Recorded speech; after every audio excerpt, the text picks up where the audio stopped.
10 times in all of the questions.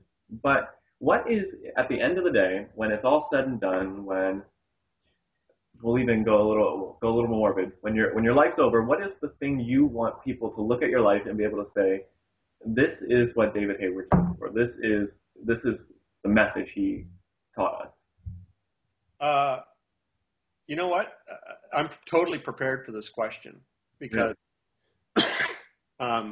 when I was really struggling one time, I always struggled with my call and vocation as a pastor and everything. And because I'm also an artist, I'm also a cartoonist. I love to write.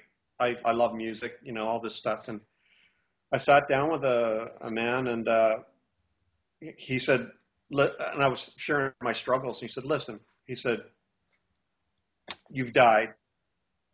People are at your funeral. What do you want people to say about you? And I knew right off the bat. I wanted people to say I was a good pastor. That was it. I knew. And so that's how I would answer your question. I would want people to say I was a good pastor. I don't want to be remembered for my art or, my writing or, things like that.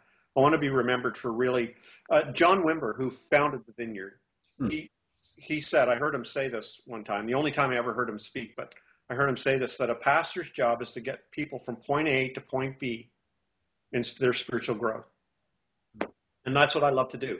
I love helping people, walking alongside people as they go through their transitions and through their traumas and spiritual growth and all that. That's what I love to do. And I use my medium is cartoons and art and writing and, all these things. This is how I communicate. But that's what I'm passionate about is how people can become who they truly are spiritually. And that's what I feel my call is, and to set people free to do that.